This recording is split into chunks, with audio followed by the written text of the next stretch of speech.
Good morning to you, everyone. Hello there. Welcome back. Today I'm going to be doing some welding. I was meant to be doing spray foam installation. It's not going to happen today because I need to sort this welding room out. I'll explain to you why, but it's basically I wasn't happy with how it was all set up. I'm very OCD, so if I can see how I can optimize something, that is generally what will happen quite soon because I cannot leave it alone. Last night I decided it was finally time to put some fixture holes in the top of my welding table because I've wanted it for ages. It just means that you can clamp down what you're working on more accurately and it just makes life a lot more pleasant when you're welding. I decided also that the welding table was too big. So I basically cut the welding table in half and I've re-welded it just temporarily. So I took out this long length here. So it went from being 2.5 meters down to about half of that. I'm now going to put a new top on it with a bit of an overhang all the way around it, more than I had before, because that was a bit of a problem. So this is what we're going to be cutting out in a minute. I've never cut anything out with this many holes with the XtremePlasma plasma table, but no time like the present. I've wanted to do it for ages. I've cleaned off for the earth. That's the second computer connected to the plasma table, ready for it to go. I'm going to do a test run and just see how it behaves cutting out 16mm holes. Fingers crossed it just cuts it out nicely and I don't have to clean up every single one of those holes because it's going to take ages. I need to put a bit of a chamfer on them anyway. Anyone that knows 16mm holes is what you get for fixture clamps basically, and with the plasma table there's always a bit of a taper to the holes and they're not 100% accurate. So I've made them all 16.8mm, so I'm hoping it will cut them out nicely and we will end up with an hour of cleanup and a bit of chamfering with the air chamfer I've got. It sounds horrible, it's run by the compressor, so that'll be fun. I will definitely time lapse that if I'm filming that. So, and then the idea is to then mock it up on the table again, check it all sits where it should be, make all the holes for it to be bolted down, tap them so I can bolt it back down to the table and make sure it's all nice and flat and level. And then I'm going to basically re-weld some central supports in here that don't interfere with any of the holes on the new top and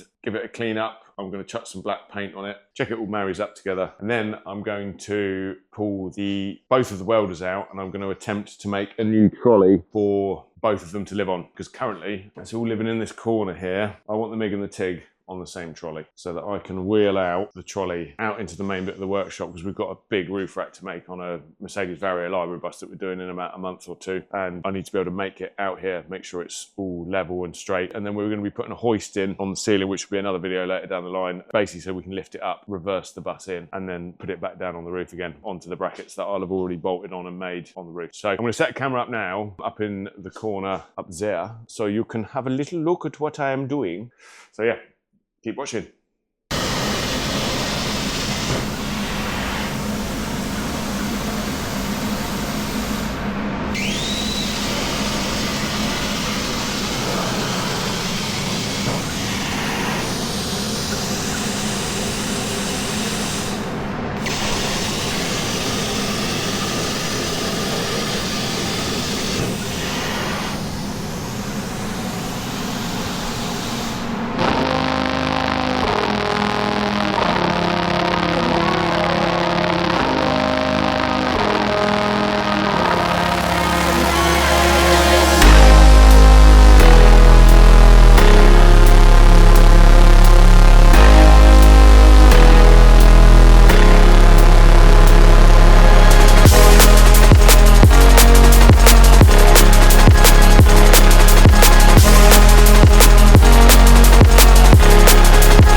It is done. Even though you wouldn't have seen it, the plasma table decided it wasn't going to work. I had to call up XtremePlasma and speak to Rob, who's the guy that I bought the table from. He's like Obi-Wan Kenobi of the plasma table. Yeah, it wasn't working. Firmware update decided to make it go apeshit. So I've now reset it back to where it should be. Yeah, that was fun. But yeah, it's now done, ready to be pulled out.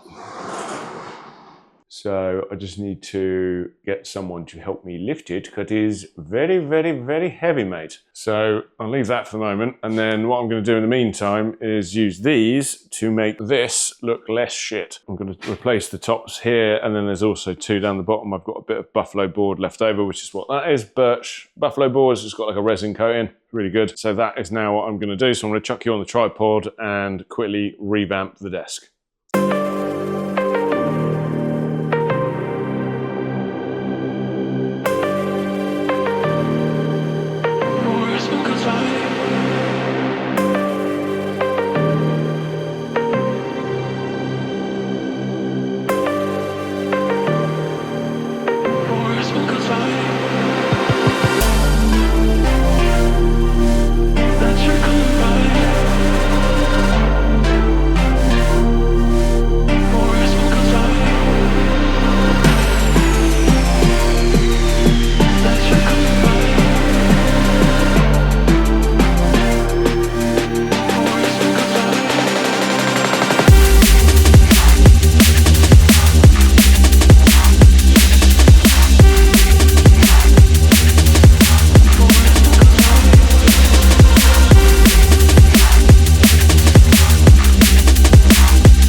See if you can gauge by how long that time lapse was, it wasn't a 10-minute job, that turned into a 45-minute job. So yeah, the desk is now how I want it though, so that's the most important thing. I'll quickly just show you. Basically just replace the tops with some birch buffalo board, rejig some of the wiring and stuff like that. I've got a USB dock coming for the laptop just because it just doesn't have enough ports, and I've got lots of things connected to it, like the Creality Falcon that's there.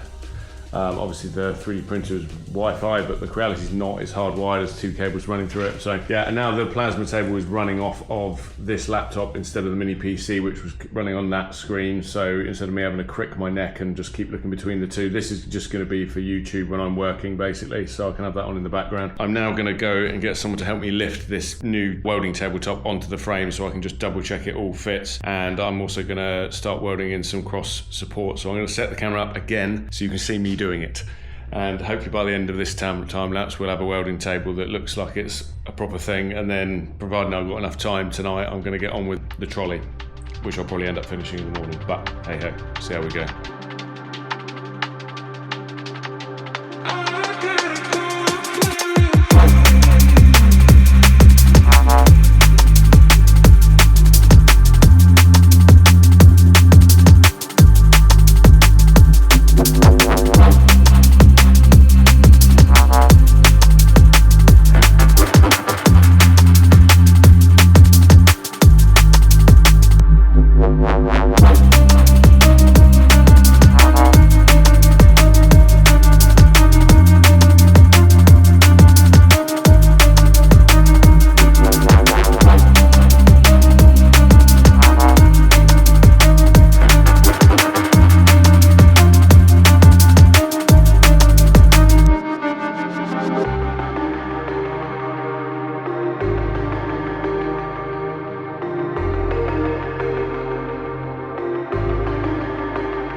So that took a lot longer than anticipated, and I'm really sorry. I probably missed quite a lot of stuff as well. I tried to set up time lapse whilst I was doing everything, and it was just nigh on impossible keeping the battery charged or stopping it from running out of memory card storage, and also ending up with a 3-hour video even with time lapses. So I'm sorry if it doesn't make full sense what I'm about to show you, but I'm going to show you where I've ended up after a week of lots of welding and an OCD overload, but very worthwhile anyway in my opinion. So we're going to spin you around now. I'm going to show you what the welding room now looks like. So we've now got metal folder is finally bolted down and lives there now. We've now got a much smaller, more efficient, lovely welding table with fixture holes, all chamfered, that I air chamfered. But as you can imagine, chamfering each one of these holes took quite a while, so take from that what you will. And then this was also a massive endeavour.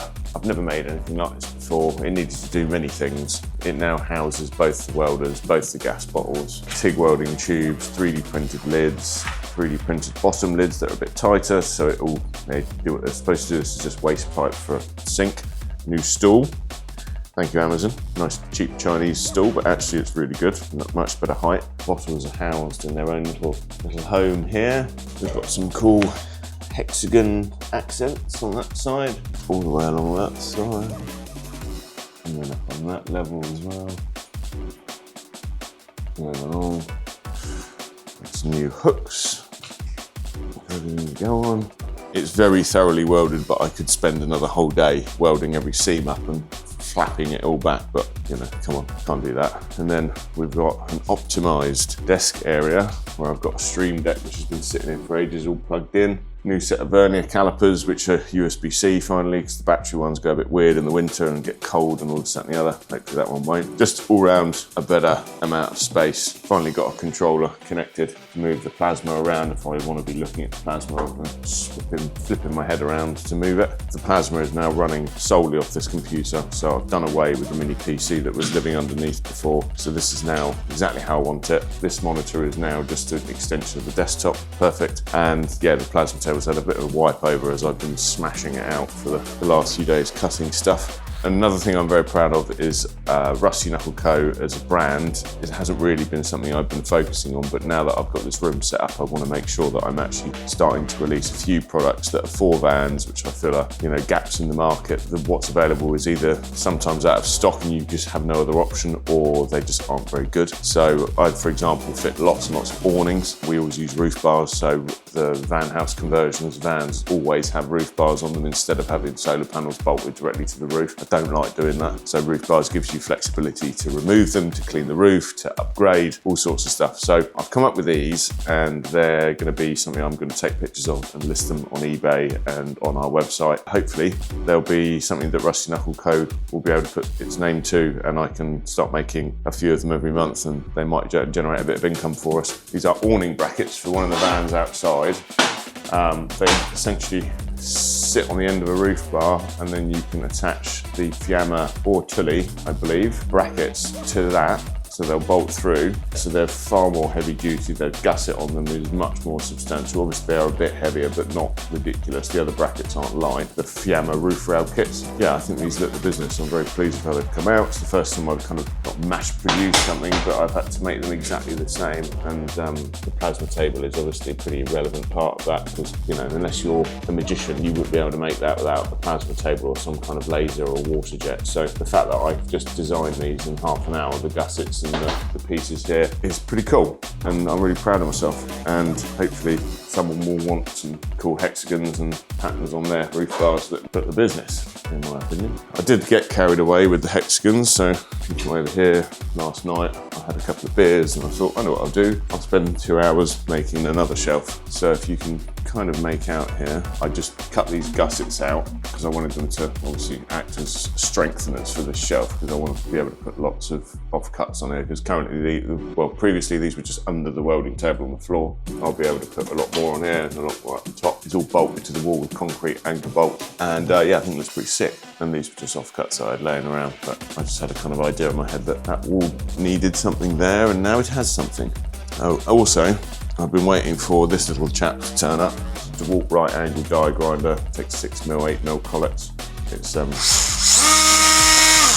beast. And what else? And also finally got the other 2 angle grinders out that I have. And this is Mr. Flat Disc, this is Mr. Paint Stripper Disc. They all live there forever now. And also we did one more cool thing, which probably doesn't mean anything to any of you. You've probably turned off by now, but I've got some of these fishing extra strong magnets that I use for various things. And this one is now just going to live under here. Essentially it attached itself to the table, and it then means I can put things on the top of it. It will automatically hold anything I put over it. So if I'm using one of these 2 chaps, I can then put whatever I'm cleaning up there. I haven't got to try and hold it. So it speeds everything up, and it makes it safer because you're not trying to hold something with your fingers and flat disking your fingers off.